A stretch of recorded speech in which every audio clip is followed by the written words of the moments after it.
Información precisa, completa, veraz, objetiva e independiente. Directo a tu pantalla.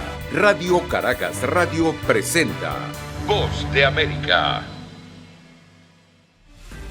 Panorama económico de América Latina. ¿Qué espera el continente en este nuevo año de pandemia? Esto es Foro. Desde Washington, la saluda Gonzalo Abarca. Issued a statement of administration policy. The best in the final.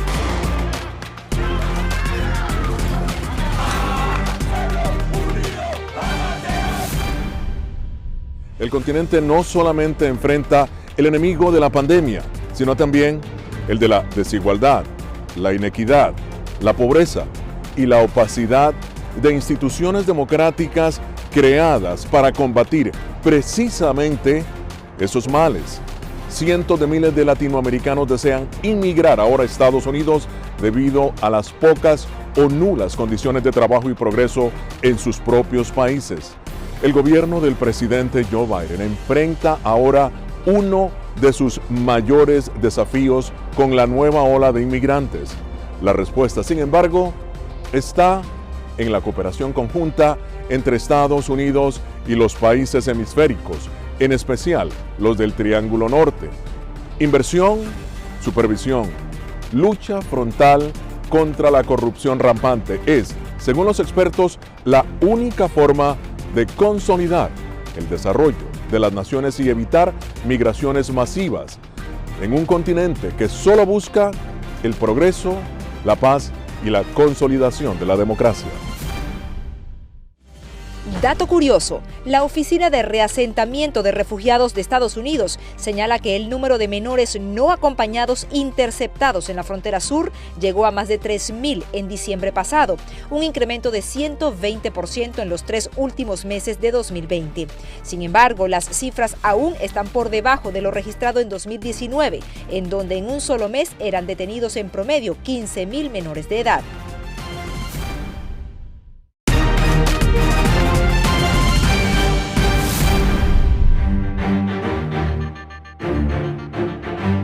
América Latina inicia el 2021 enfrentando pandemia, desigualdad, incluso el debilitamiento de instituciones democráticas. Entrevisté a Isaac Cohen, exdirector de CEPAL en Washington y asesor de gobiernos en la región.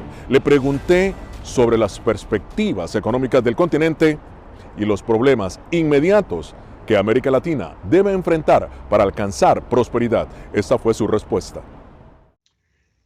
Efectivamente, gracias por invitarme, Gonzalo. Yo creo que las economías de Centroamérica, al igual que el resto de las economías de América Latina, en la segunda mitad del año pasado empezaron a recuperarse. Aunque lamentablemente no se puede decir lo mismo respecto al control de la pandemia, la vacunación está empezando lentamente, pero las economías empezaron a revitalizarse porque las exportaciones empezaron a tener un mayor dinamismo. Y algo que pasaba, que se esperaba que cayera, que eran las remesas de los trabajadores migrantes de Centroamérica que viven en Estados Unidos, esas no han caído, al contrario, han aumentado.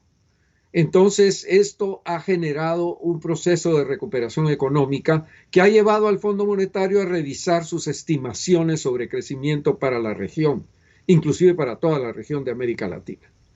Precisamente esas estimaciones tienen los últimos datos del Fondo Monetario Internacional. ¿Positivo, negativo? ¿Cómo lo lees? Bueno, negativo en el 2020, una caída de casi 7% estima el Fondo Monetario para todas las economías de América Latina, pero una recuperación de alrededor de 4% en este año. Eso significa de que se revisaron las cifras.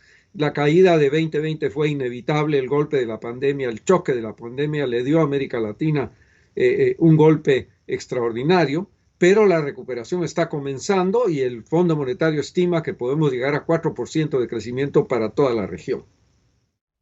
Y es precisamente, Isaac, el tema de la recuperación económica en el que se enfoca nuestra afiliada TN23 de Guatemala. El presidente Joe Biden ha dicho que atacará los motivos primarios de la migración irregular. ¿De qué manera se puede auditar y controlar el gasto de las ayudas económicas que reciben los países del Triángulo Norte, de manera que ese dinero sea realmente utilizado para mejorar las condiciones y así evitar que más personas se unan a caravanas? Tu respuesta para nuestra afiliada en Guatemala. Los programas que se aprueben de apoyo, como él ha prometido, para atacar las raíces de la inmigración en esa parte del mundo. Lo que pasa es que no hay oportunidades, entonces la gente tiene que ir a buscar oportunidades donde las hay. Y Estados Unidos tiene una economía muy dinámica que demanda mucha mano de obra, entonces es muy atractivo que se dé este flujo de inmigración. Ahora, atacar las raíces es un problema serio, porque estamos hablando de resolver los problemas del subdesarrollo de esa parte del mundo. Pero yo creo que, dada la experiencia que tiene el presidente Joseph Biden, se va a ser muy cuidadoso en esta oportunidad para que esos recursos vayan a resolver los problemas que están generando estos focos de insatisfacción, que son los que generan la inmigración. Se habla de aproximadamente $4,000 millones de la ayuda que Estados Unidos podría dar a Centroamérica. Sin embargo, ¿tú crees que al invertirse ese dinero va a compensar efectivamente los miles de millones de dólares que envían los migrantes a sus países en remesas? Bueno, lo que pasa es que $4,000 millones para los 3 países del Triángulo Norte no son, pues son muy inferiores a lo que son las remesas. Las remesas en los países en esa parte del mundo lo que significan son casi 10%. En el caso de Guatemala, del Producto General de la Economía, en el caso de El Salvador mucho más, casi 20%, en el caso de Honduras casi 20%. O sea, estamos hablando de que el flujo de divisas que generan las remesas son más importantes que la ayuda oficial que puede dar una ¿Crees gente. que será atractivo entonces la inversión de $4,000 millones? Bueno, lo importante es dónde se van a destinar esos recursos, o sea, qué proyectos se van a destinar. Hay que encontrar proyectos que resuelvan precisamente los problemas de empleo que hay, porque básicamente cuando se le pregunta a un migrante por qué se viene a Estados Unidos, es porque viene a buscar trabajo, porque no lo tiene en su propio país. De manera, invertir esos recursos estratégicamente para que se hagan proyectos de desarrollo que generen más empleo y que hagan que la gente tenga más esperanza en sus propios países y eviten de esa manera tener que ir a buscar fortuna en cualquier otro lugar. En el caso específico de México, en donde hay una gran cantidad de centroamericanos precisamente esperando a que se abran ahora las fronteras, ¿cuál es el impacto inmediato que eso puede causar en las remesas para sus países que deben de quedarse en México ahora, tienen que esperar? Tienen que obviamente llegar a Estados Unidos a tener un proceso ordenado. ¿Cómo lo ves tú? ¿Cuál es tu análisis? Bueno, es que había una política por la cual se habían suscrito protocolos entre México y Estados Unidos, por el cual México se comprometió a retener a los inmigrantes que vinieran de Centroamérica en México, no dejarlos llegar hasta Estados Unidos. Tanto países como Guatemala se comprometió a hacer lo mismo, México también. Entonces hay como una presa que se ha hecho en Guatemala y en México, donde están los inmigrantes esperando para ver qué tipo de solución se les va a ofrecer. Esto significa de que hay que observar con mucha atención la nueva política migratoria que ha propuesto el presidente Joseph Biden. Isaac, tú que has sido asesor de gobiernos como el gobierno de México, pero ayúdanos a entender, si se quiere, la contradicción que hay de que en medio de una devastadora pandemia, las remesas no han sido impactadas como en un principio pensábamos. Bueno, efectivamente, el Banco Mundial había hecho una proyección a principios de la pandemia, el año pasado, diciendo que las remesas iban a caer 20% en el año 2020. Pero no fue así. Correcto. Pasa es que los migrantes están sacando recursos de donde pueden para mandarlos a sus familias que están siendo afectadas por la pandemia. Mucho en Estados Unidos a los trabajadores del sector de entretenimiento y hospitalidad, que son sectores en donde trabajan muchos trabajadores hispanos, que son los que generan las remesas. Pero las remesas no han caído, lo cual revela el tremendo esfuerzo que están haciendo los migrantes por tratar de apoyar a sus familias. ¿De qué porcentaje estamos hablando ahí, Isaac, la informalidad en América Latina? Estamos hablando de más de 40% de los trabajadores en América Latina en el sector informal. Y han pasado situaciones, por ejemplo, lo que ocurrió en Perú. Muchos de los trabajadores informales que estaban en Lima trabajando, al comenzar la pandemia decidieron regresar a sus lugares de origen. Y con eso aumentaron el contagio en las provincias. Una entrevista al doctor Isaac Cohen, exdirector de CEPAL. Al regresar, el gobierno del presidente Joe Biden anuncia aumento en la cuota de refugiados. Este límite de 125,000 solicitudes se plantea para esta población, no incide directamente sobre los centroamericanos. Dato curioso, el Banco Mundial predice un crecimiento del Producto Interno Bruto del 3,7% en América Latina y el Caribe este año, luego de una histórica caída de casi 7% en 2020. El crecimiento, dice el banco, obedecerá a restricciones sanitarias más laxas, una distribución efectiva de vacunas y el aumento de los precios del crudo. Sin embargo, el organismo proyecta que la recuperación no será suficiente para volver a los niveles prepandemia.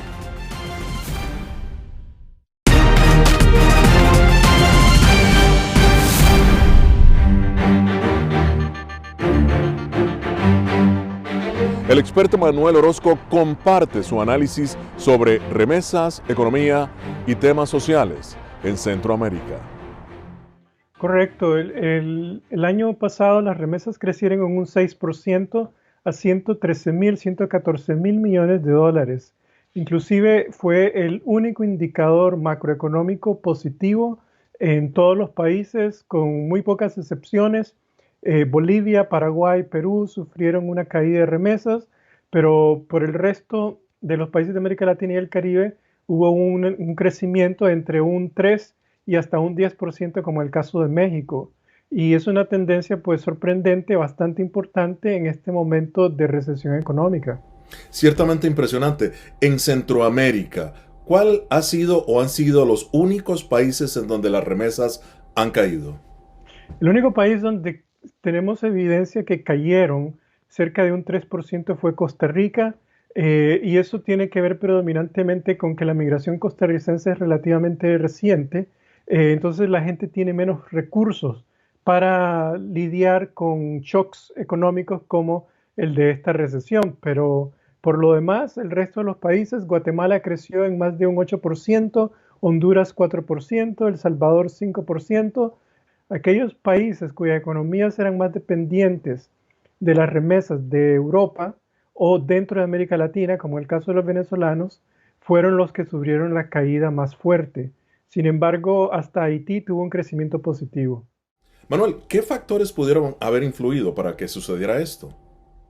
Bueno, hay dos factores. Uno es que la dinámica es de cómo se administró y se ha administrado el fenómeno de la pandemia ha tenido tendencias diferentes por región, ¿verdad? En Europa se mantuvo mayor la cuarentena, el desempleo fue mucho mayor. En Estados Unidos se trató de crear un equilibrio entre el manejo del riesgo de la pandemia y el manejo del riesgo de la recesión económica. La tasa de desempleo llegó de 4% en febrero del 2020 a 28% en abril del 2020 y vino bajando hasta llegar a 7% en el diciembre del 2020. Y en segundo lugar, el fenómeno de haber pasado por ya una crisis económica global en el 2009 les dio una experiencia con lecciones de cómo administrar el dinero y cómo prepararse para una eventual crisis.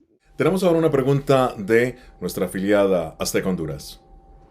Desde el punto de vista migratorio para Honduras, ¿qué acuerdos podría presentar el señor Joe Biden en temas de la migración, incluyendo países del Triángulo Norte?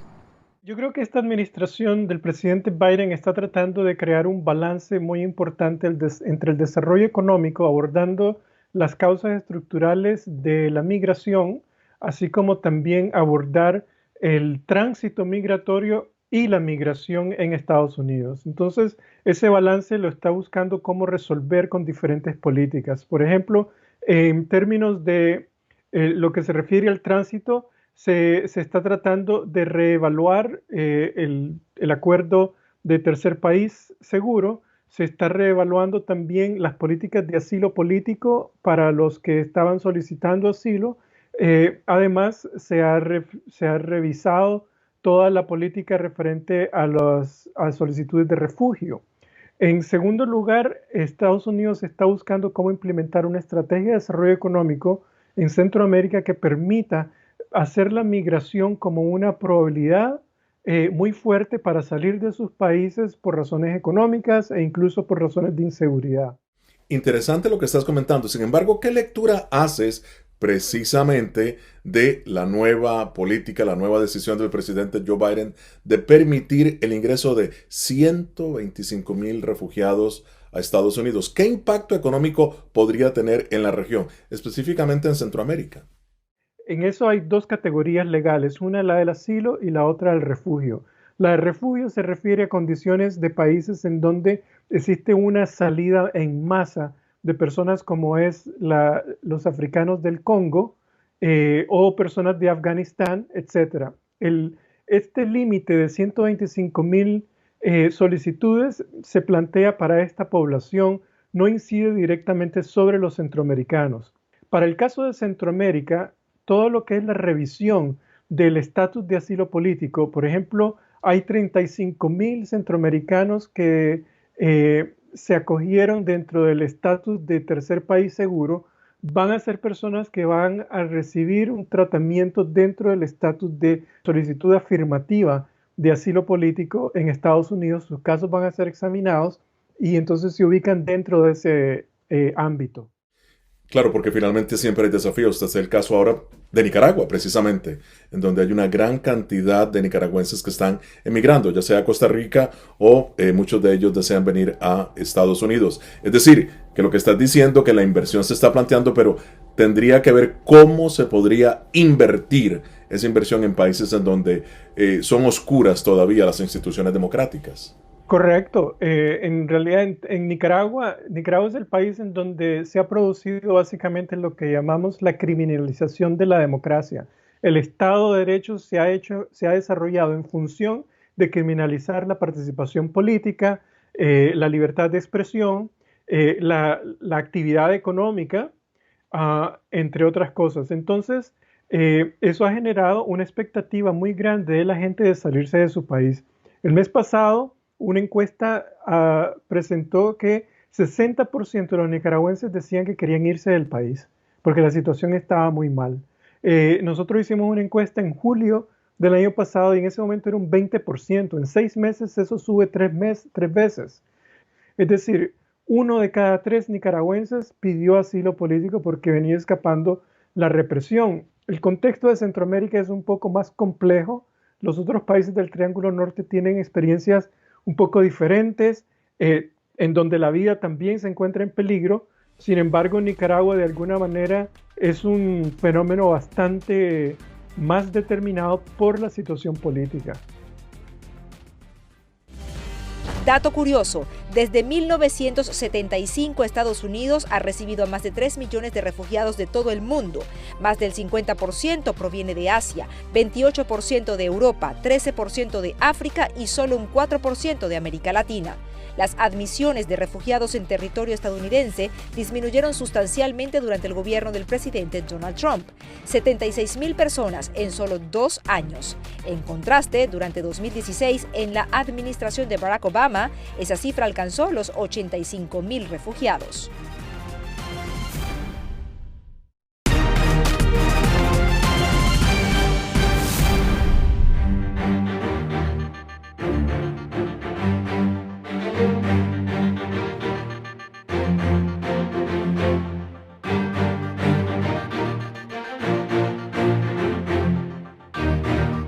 Aunque no hay requisitos para ejercer como primera dama, los estadounidenses esperan de ella una figura cálida y solidaria. Pero la primera dama goza de una influencia política sin igual, no hay discusión.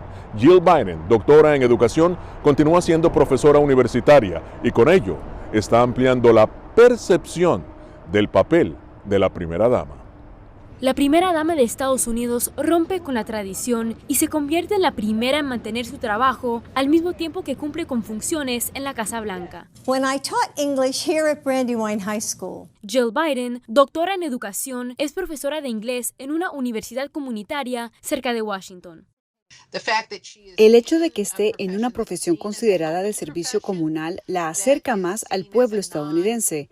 Es, por otro lado, una profesión tradicionalmente asociada con las mujeres. Algunos criticaron a Eleanor Roosevelt por su activismo como primera dama, luchando por los derechos humanos universales y programas sociales, pero estableció un estándar para las futuras primeras damas. Luego de la señora Roosevelt, las primeras damas tuvieron un bajo perfil. Muchos estadounidenses pensaron, esto no está bien. Queremos a alguien que esté más en el espacio público, alguien que defienda y estimule al menos un proyecto importante.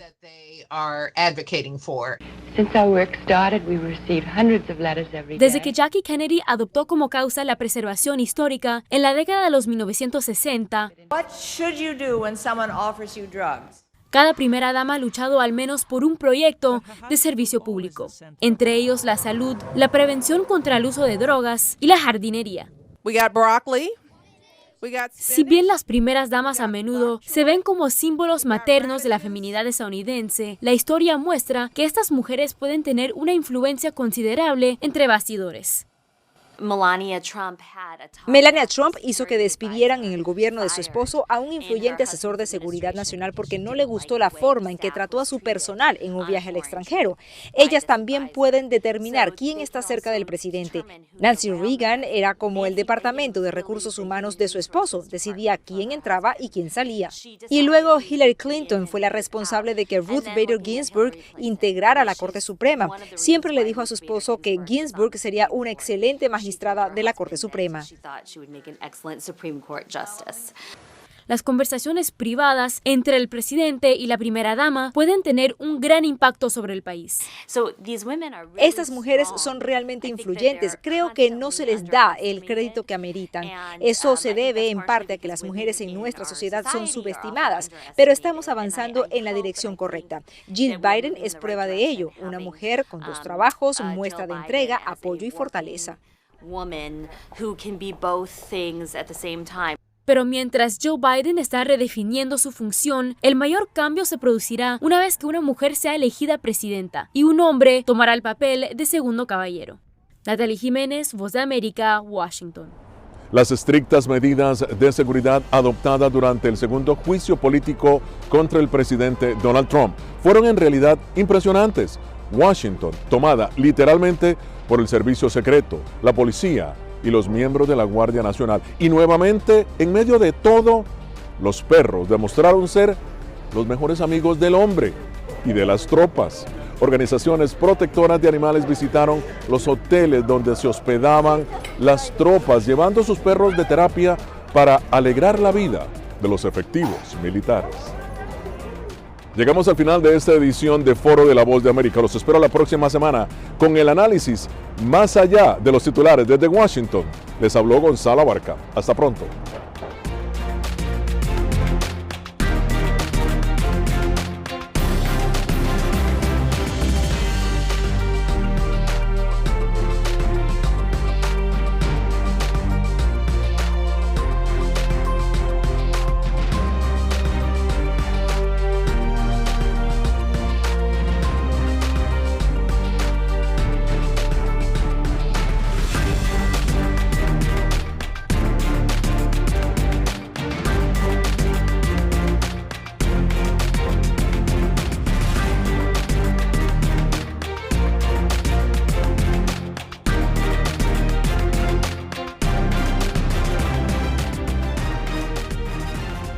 Información precisa, completa, veraz, objetiva e independiente. Directo a tu pantalla. Voz de América en RCR 750.